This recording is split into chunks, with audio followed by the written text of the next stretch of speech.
Ukraine ने drone से Putin की सेना पर जमकर बम बरसाए। ये हमला किस इलाके में किया गया इसका तो पता नहीं चल सका है, लेकिन इस हमले का एक वीडियो सामने आया है जो कि यूक्रेन की तरफ से जारी किया गया,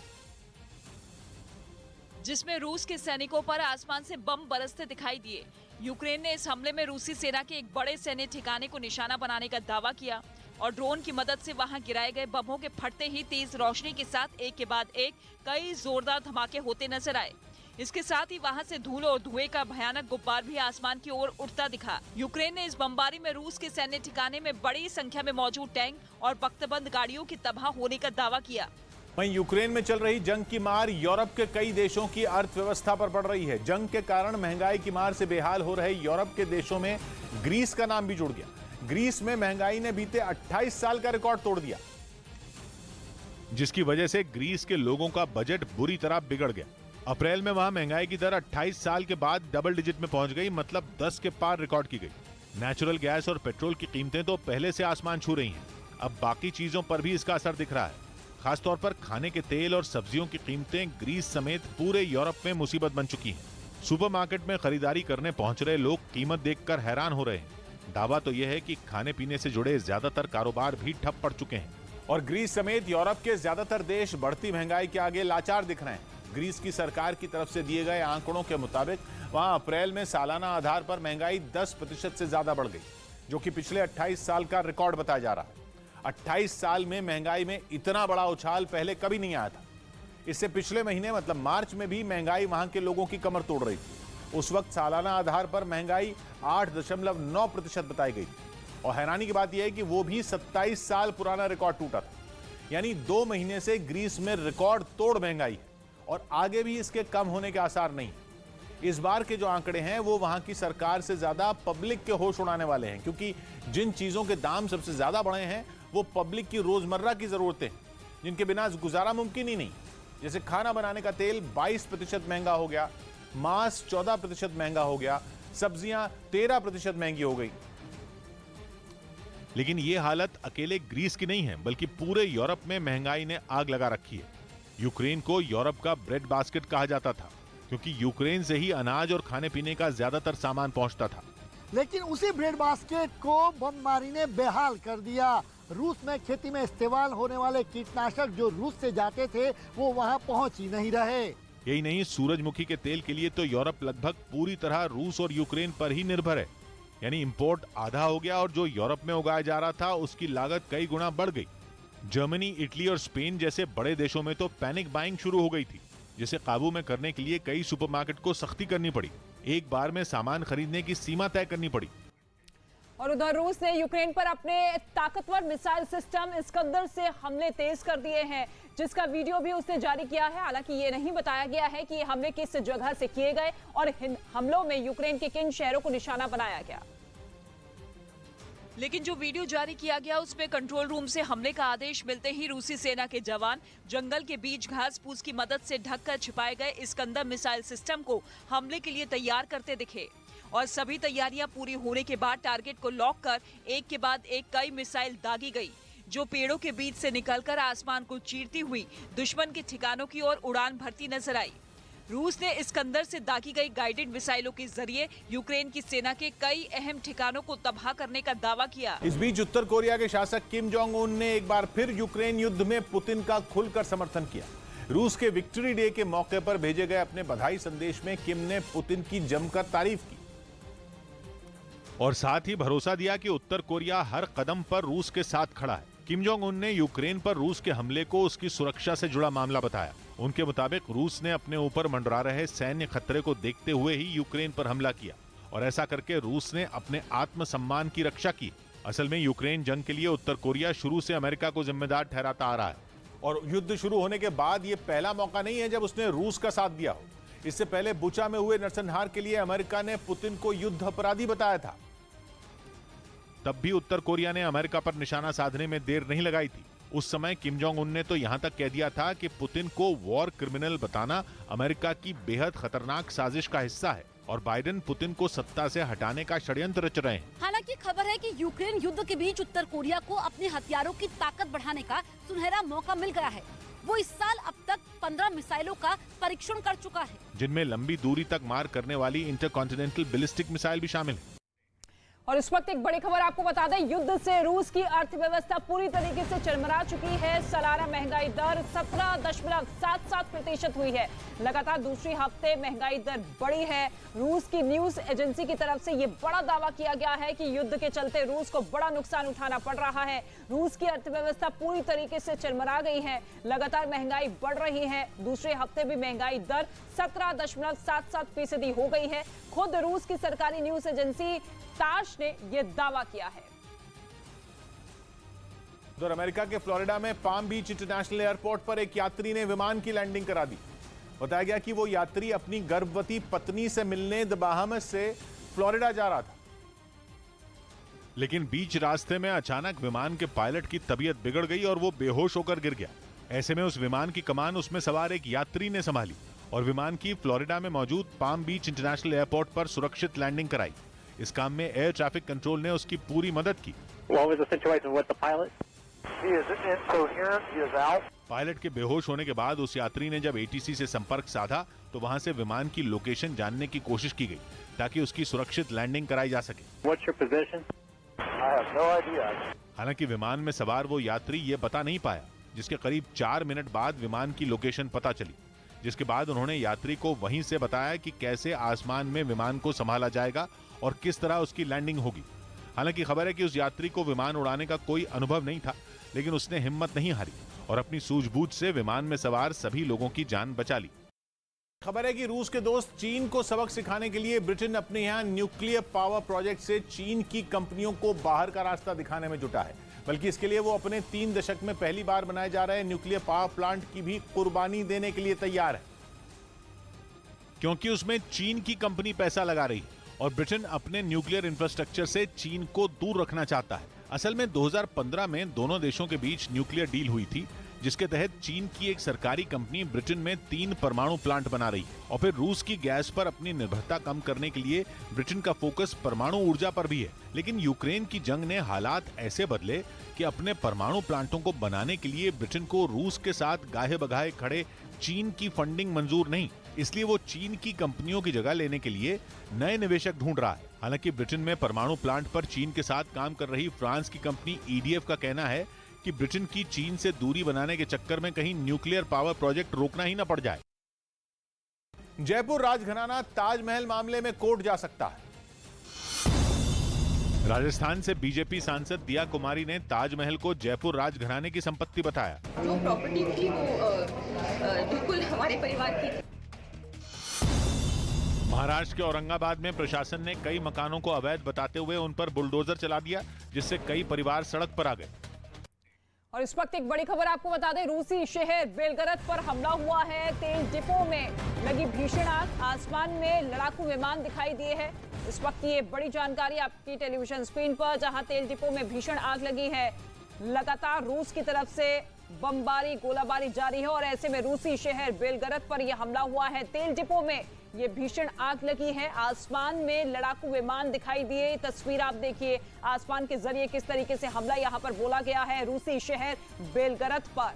यूक्रेन की सेना भी पुरजोर तरीके से पलटवार करती हुई नजर आ रही है और ऐसे में अब सीधे तौर पर रूस के तेल डिपो में ये भीषण आग लगी है।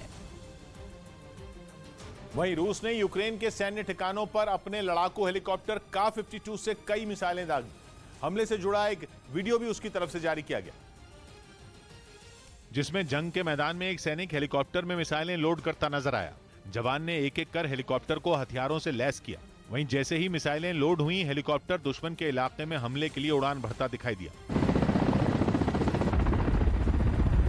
यही नहीं, जंग के मैदान में कुछ और हेलीकॉप्टर भी हमले की तैयारी करते दिखे। वहीं जिस हेलीकॉप्टर ने दिन के उजाले में उड़ान भरी थी, वो रात में मिसाइलों से हमले करता नजर आया। दावा किया गया कि रूसी हेलीकॉप्टर का-52 ने यूक्रेन के कई सैन्य ठिकानों पर चुन चुन कर मिसाइलें दागी। सामने आई तस्वीरों में दिखा कि कैसे हमले में कई ठिकाने ध्वस्त हो गए।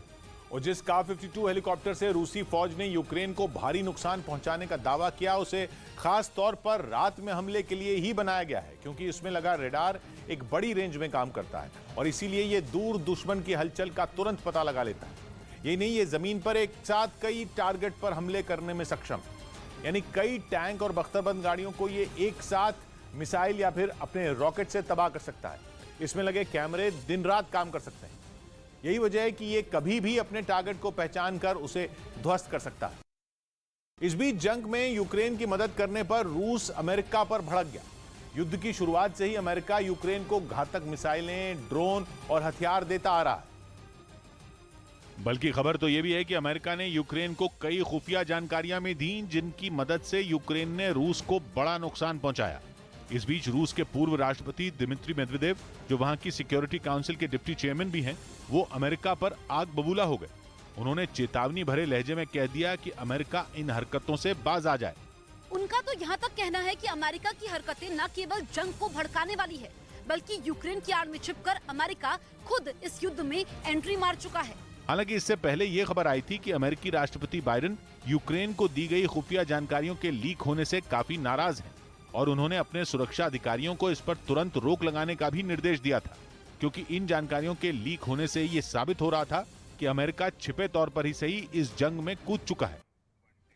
और उधर यूक्रेन ने रूस की सेना पर ताबड़तोड़ हमले शुरू कर दिए हैं, जिसका एक वीडियो भी उसकी सेना की तरफ से जारी किया गया। हालांकि उसने हमले की लोकेशन नहीं बताई, लेकिन जो वीडियो जारी किया गया उसमें रूसी सेना का काफिला एक सड़क पर तेजी से आगे बढ़ता दिखाई दिया।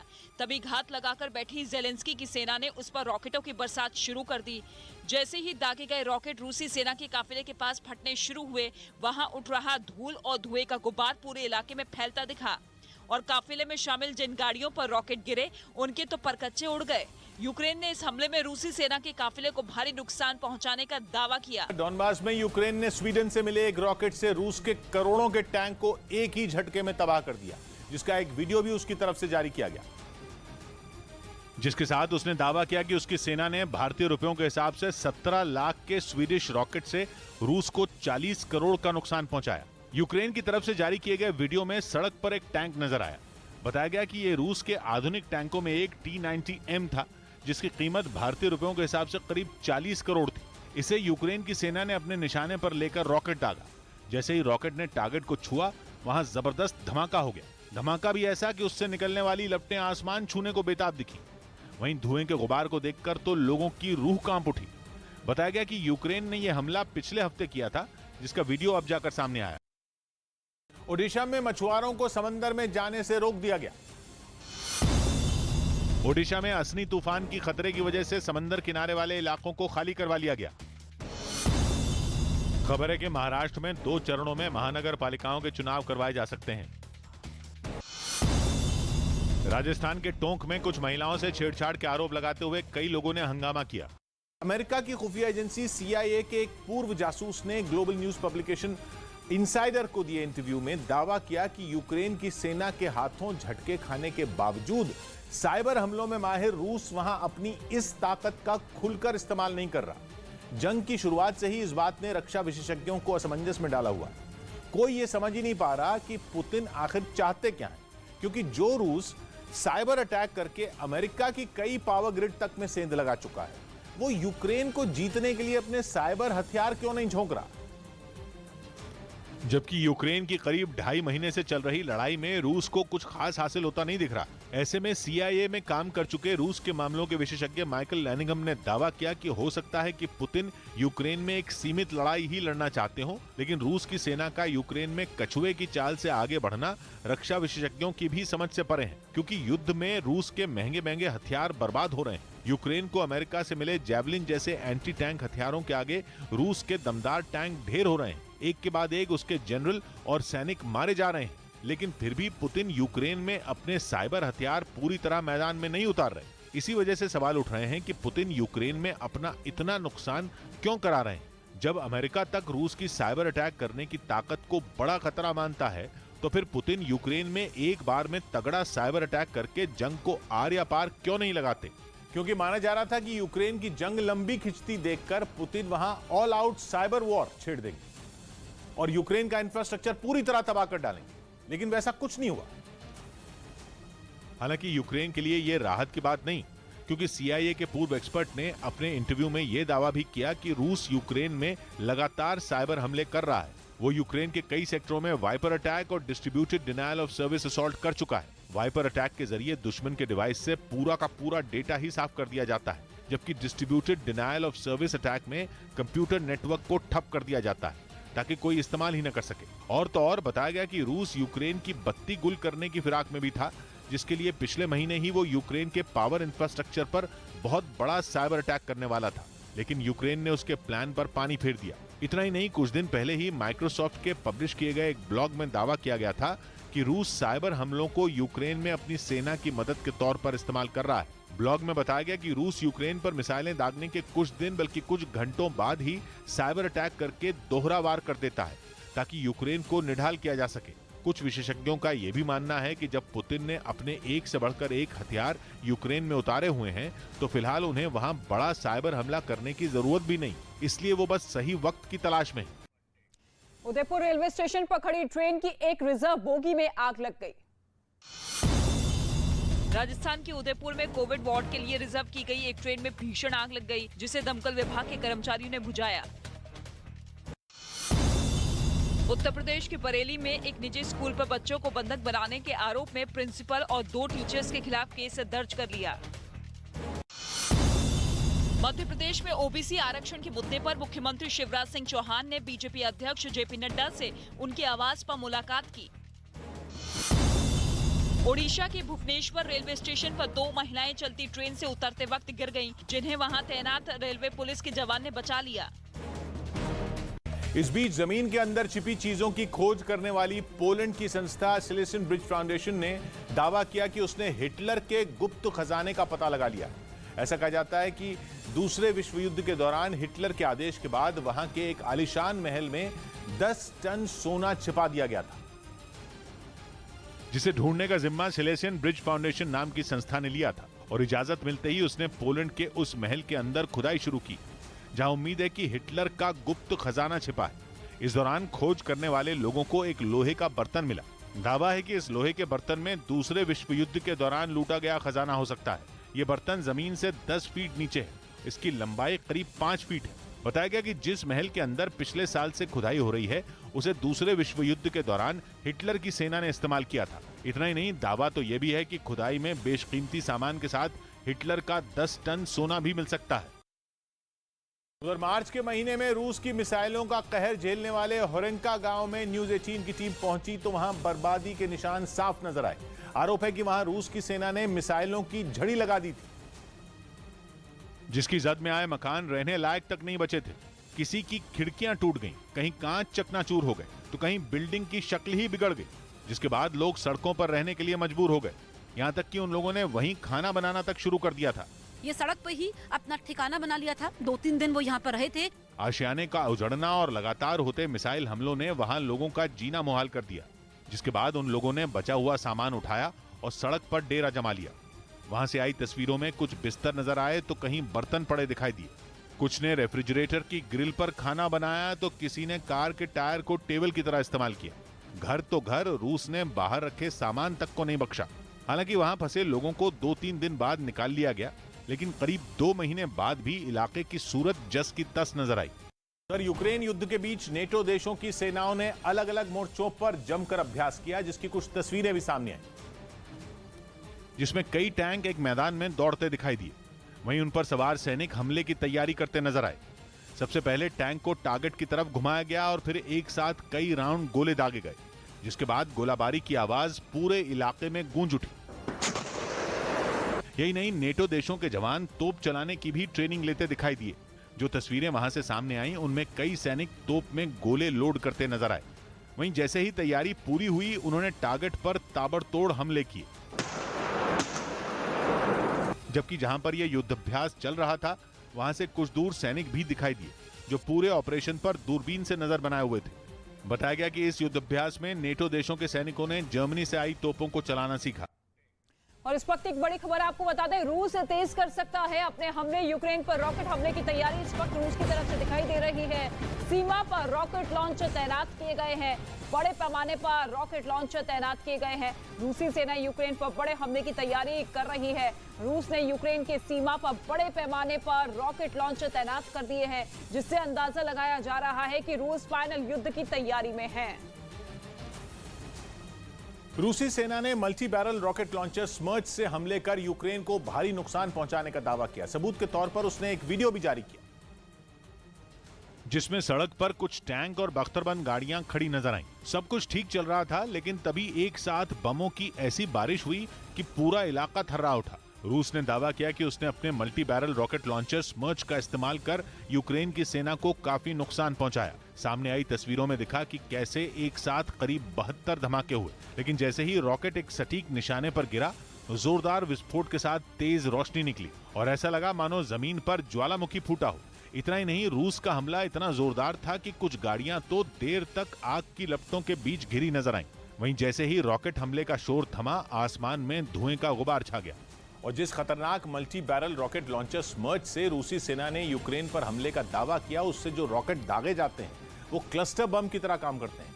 यानी एक रॉकेट जब फटता है तो उससे 72 छोटे बम निकलते हैं जो करीब 1 किलोमीटर के दायरे में तबाही मचाते हैं, जबकि इस मल्टी बैरल रॉकेट लॉन्चर से एक साथ ऐसे 12 रॉकेट दागे जा सकते हैं।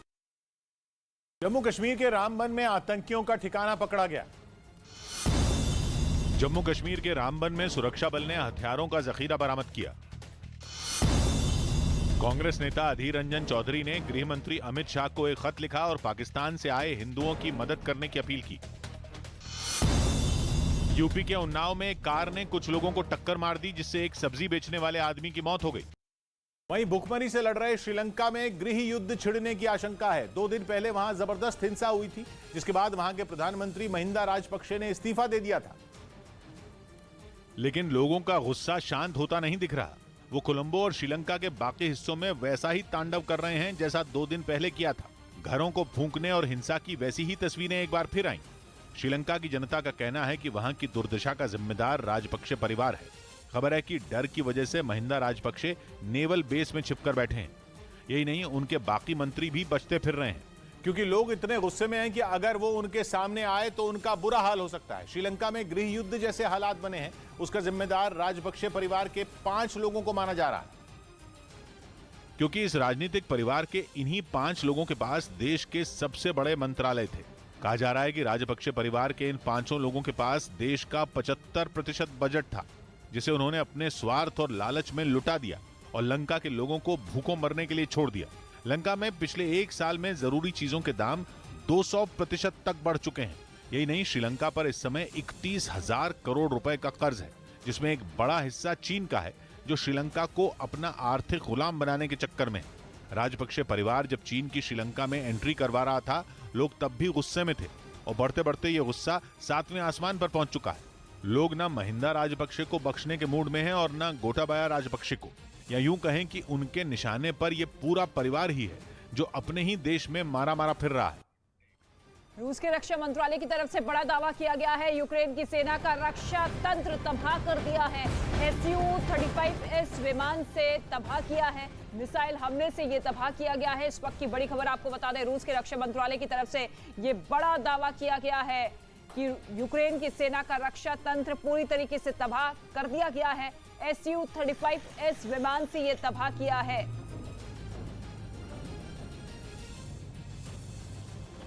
महायुद्ध ब्रेकिंग के जरिए ये बड़ा दावा रक्षा मंत्रालय की तरफ से किया गया है कि यूक्रेन की सेना का रक्षा तंत्र हमने तबाह कर दिया है।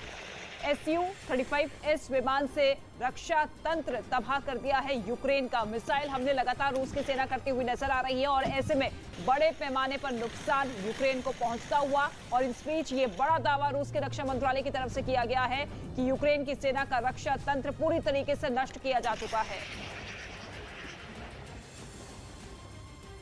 दूसरी तरफ रूस से तेल और गैस के इंपोर्ट पर पूरी तरह बैन लगाना यूरोप के लिए मुश्किल साबित हो रहा है। हंगरी साफ मना कर चुका है कि वो यूरोपियन यूनियन के इस प्रस्ताव के साथ नहीं है। इसीलिए अब हंगरी को मनाने में यूरोप के कई बड़े देशों के अलावा यूरोपियन यूनियन के बड़े अधिकारी भी लग गए। और यूरोपियन कमीशन के अध्यक्ष खुद हंगरी के प्रधानमंत्री से मिलने पहुंच गए। उनके दौरे का मकसद केवल हंगरी के प्रधानमंत्री को मनाना बताया गया। इसकी जड़ में रूस का वही तेल और गैस है जिस पर यूरोप 2 धड़ों में बंट चुका है। यूरोप के कई देश ऐसे हैं जो पूरी तरह रूस के तेल और गैस पर निर्भर हैं। वो जंग के मसले पर यूक्रेन का साथ तो दे सकते हैं, लेकिन तेल और गैस का इंपोर्ट बंद नहीं कर सकते। हंगरी ऐसे ही मुल्कों में है जो यूरोपियन यूनियन के नए प्रस्ताव के विरोध में खड़ा हो गया। हंगरी ने साफ कहा कि पूरी तरह बैन लगाना अर्थव्यवस्था पर परमाणु हमला करने जैसा होगा, लेकिन हंगरी की ये साफ गोई यूरोपियन यूनियन की टेंशन बढ़ाने वाली है। खतरा इस बात का है कि अगर बाकी मुल्क भी हंगरी के रास्ते पर चल पड़े तो उसकी साख पर बट्टा लग जाएगा। इसीलिए हंगरी के विरोध वाले बयानों के फौरन बाद हंगरी को मनाने की कोशिश शुरू हो गई। दावा है कि हंगरी को रूस के गैस और तेल का विकल्प ढूंढने में मदद देने का भी भरोसा दिया गया, लेकिन किसी भी कोशिश का कोई फायदा नहीं हुआ।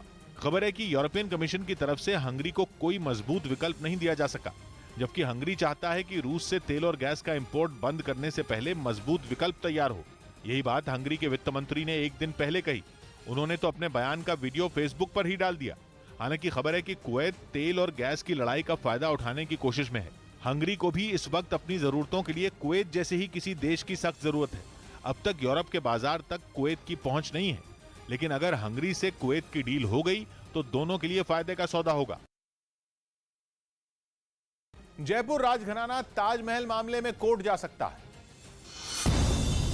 राजस्थान से बीजेपी सांसद दिया कुमारी ने ताजमहल को जयपुर राजघराने की संपत्ति बताया। जो प्रॉपर्टी थी वो बिल्कुल हमारे परिवार की थी। महाराष्ट्र के औरंगाबाद में प्रशासन ने कई मकानों को अवैध बताते हुए उन पर बुलडोजर चला दिया, जिससे कई परिवार सड़क पर आ गए।